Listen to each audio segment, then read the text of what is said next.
And he showed up. We do ask no eating, drinking, or smoking. Please no video recording, flash photography, external video lighting, or use of cell phones, so please take a moment to silence them and put them away. And now, for the last time, the Walt Disney World Resort proudly presents this version of the Hall of Presidents, a celebration of Liberty's leaders, and for the final time, featuring narration by the Academy Award-winning actor, Morgan Freeman.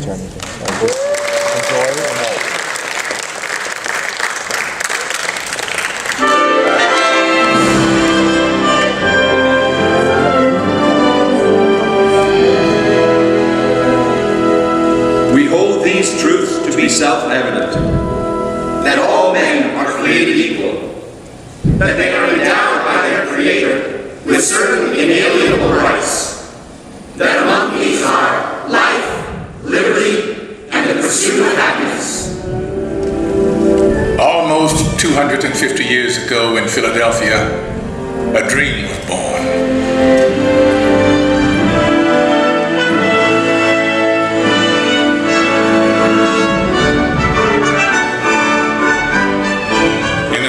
Emperors and kings, it was an astounding revolutionary dream that we, the people, should choose our own leaders, that they should be one of us.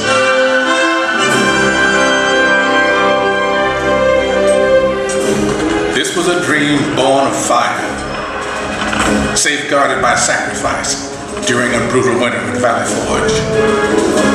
Yet it was a dream that was almost over before it had truly begun. The war for independence had left the American colonies bankrupt. Leaders argued, unpaid troops rebelled, and some even cried out for a return to monarchy, and for General George Washington to be crowned King of America. But the man who had led an army of farmers to victory over the mighty British Empire made it clear that the only title he desired was citizen of the United States of America.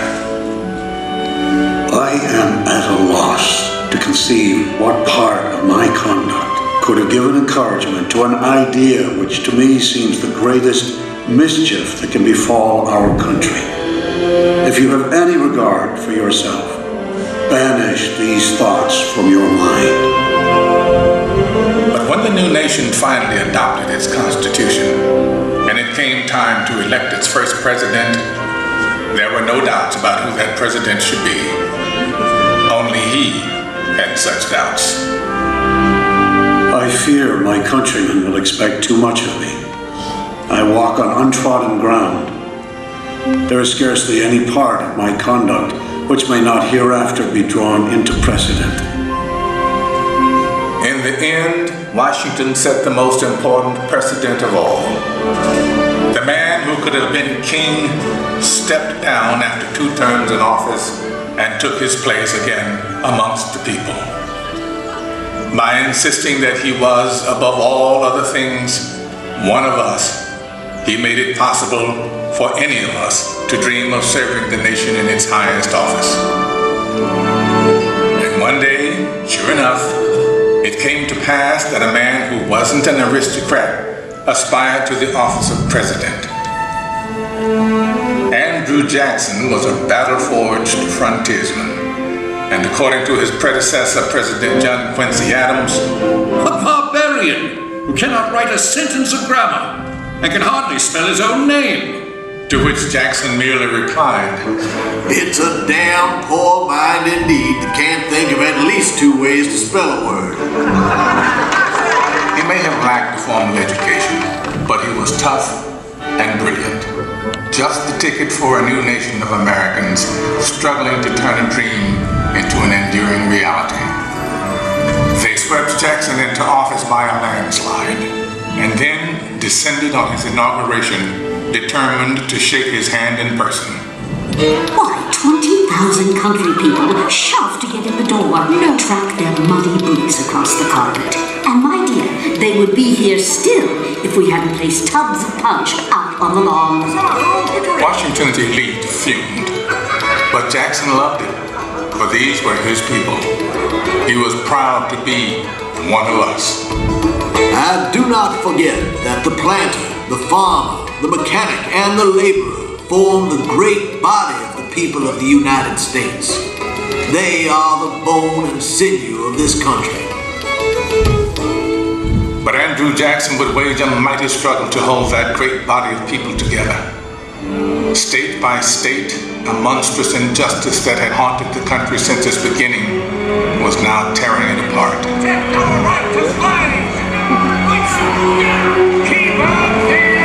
As civil war threatened, we searched deep in our heartland for a leader equal to the ordeal ahead. It was perhaps a vindication of the American dream that we found a plain-spoken, self-taught lawyer from Illinois whose campaign platform could be summed up in 5 simple words. All men are created equal. I say this government cannot endure permanently half slave and half free. A house divided against itself cannot stand. Abraham Lincoln's words touched the hearts of reasonable men. And in 1860, we sent him to Washington, where he would face the hardest task that any American president would ever face. I know there is a God, and that he hates injustice and slavery. I see the storm coming.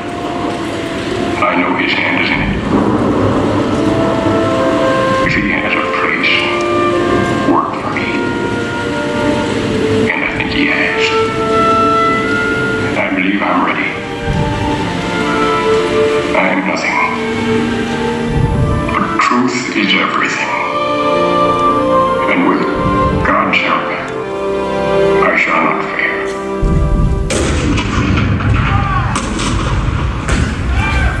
April 12, 1861, Fort Sumter.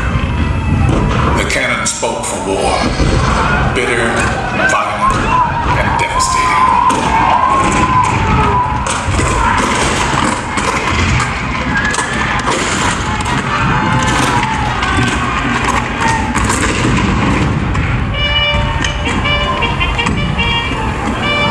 The blood of 500,000 Americans was shed in the dark days of our Civil War. But as the sun rose on a cold November day in 1863, thousands of Americans gathered on the battlefield in Gettysburg to hear President Abraham Lincoln give meaning to our sacrifice.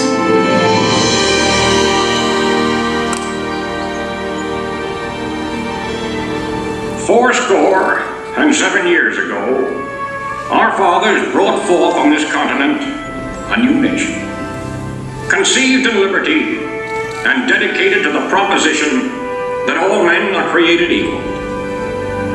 Now we are engaged in a great civil war, testing whether that nation or any nation so conceived and so dedicated can long endure. We are met on a great battlefield of that war. We have come to dedicate a portion of that field as a final resting place for those who here gave their lives that that nation might live. It is altogether fitting and proper that we should do this. But in a larger sense, we cannot dedicate, we cannot consecrate, we cannot hallow this ground. The brave men, living and dead, who struggled here, have consecrated it far above our poor power to add or detract. The world will little note, nor long remember what we say here, but it can never forget what they did here. It is for us the living, rather, to be dedicated here to the unfinished work which they who fought here have thus far so nobly advanced. It is rather for us to be here dedicated to the great task remaining before us, that from these honored dead we take increased devotion to that cause for which they gave the last full measure of devotion. That we here highly resolve that these dead shall not have died in vain, that this nation, under God, shall have a new birth of freedom, and that government of the people, by the people, for the people, shall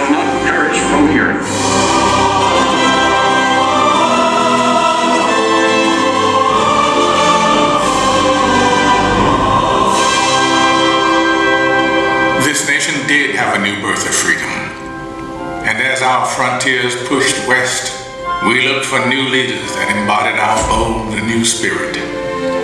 Leaders like Theodore Roosevelt, born to wealth and privilege, but imbued with the spirit of the American frontier. He rode with cowboys and led his rough riders up San Juan Hill during the Spanish-American War. This kind-hearted, tough guy fought against monopolies and for the working class.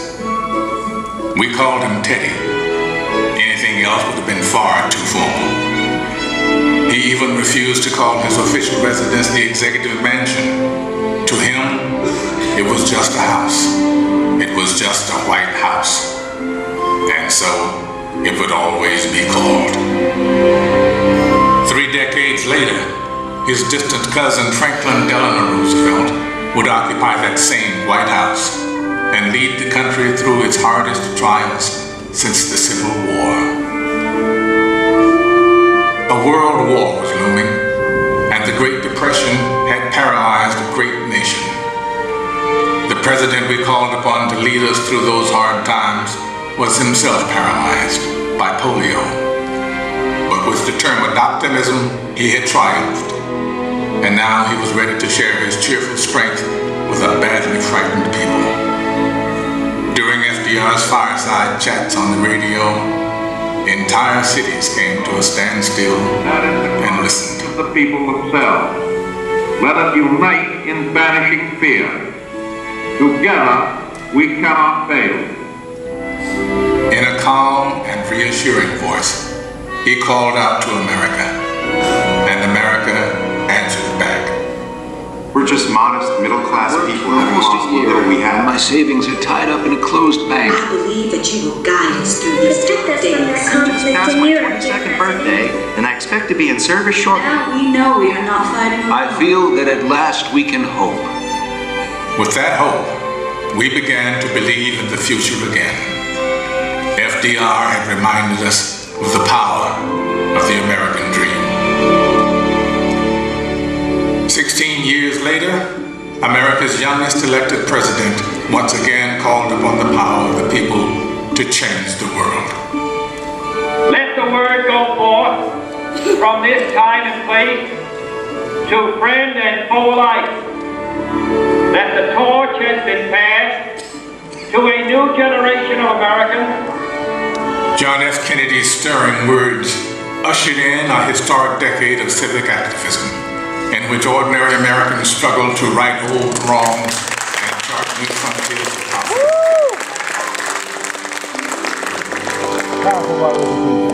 It has always been the role of presidents to remind us of our roots, to call us to the future.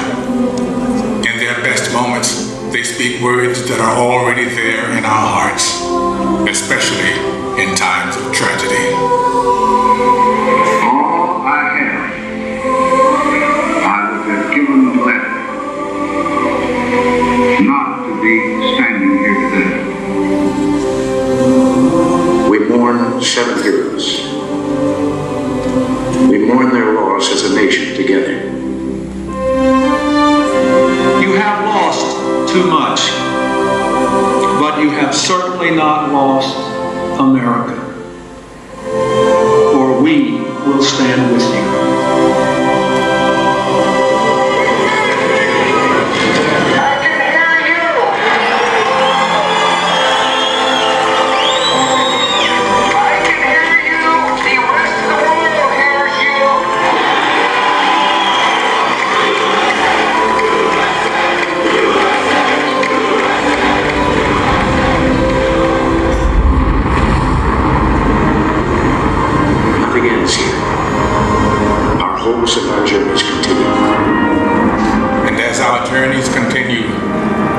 Seemed revolutionary now seems profoundly simple.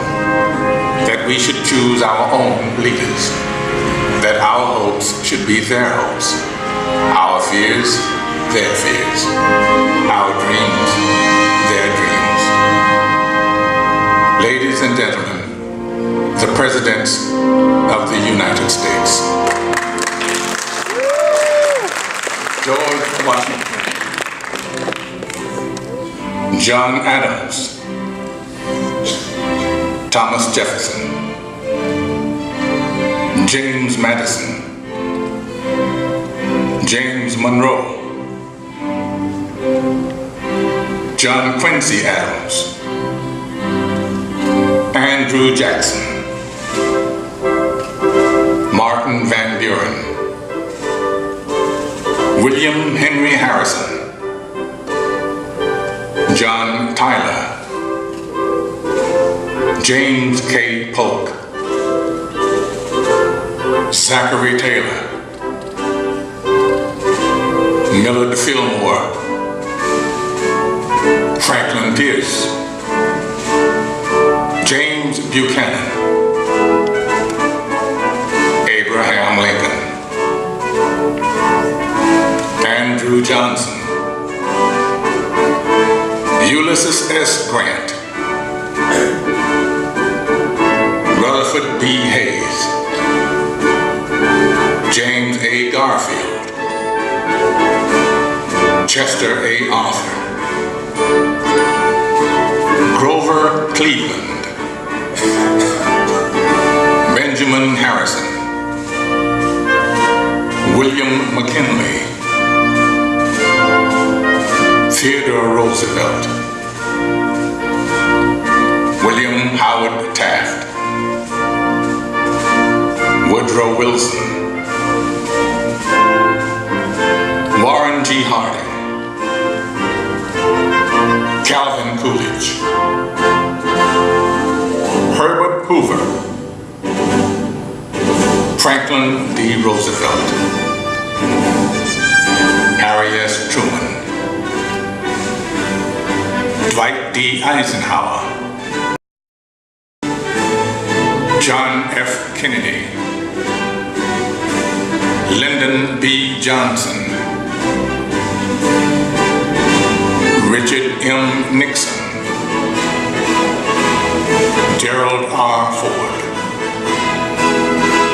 Jimmy Carter, Ronald Reagan, George Bush, Bill Clinton, George W. Bush. And now we come to the present. A present that is rooted in our past. For all of liberty's leaders have one thing in common. One trust they all accepted. My fellow citizens, no event could have filled me with greater anxieties than that notification on the 14th day of April, 1789, that you had selected me to lead our nation. But it was with the confidence of my fellow citizens that I took an oath. 35 simple words that have been repeated by every American president throughout history. As long as that oath is taken and solemnly fulfilled, the American dream will endure. I, Barack Hussein Obama, do solemnly swear to the office of President of the United States, and will, to the best of my ability, preserve, protect, and defend the Constitution of the United States, so help me God. Ladies and gentlemen, President Barack Obama.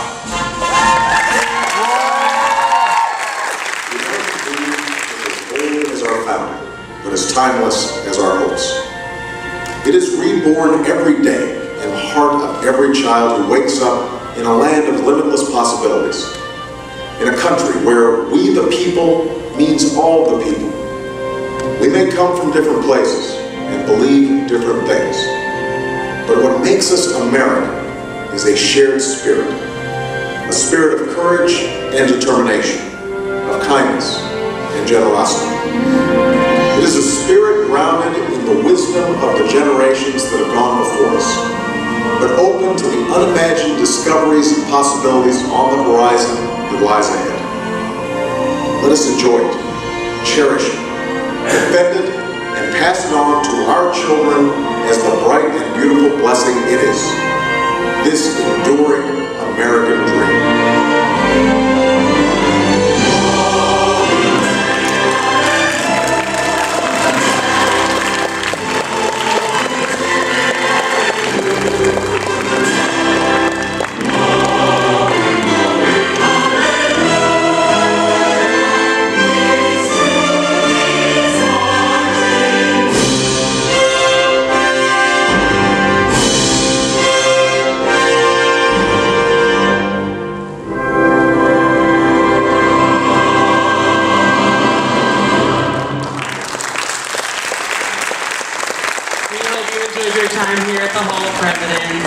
please gather all those personal belongings and exit to the doors all the way to the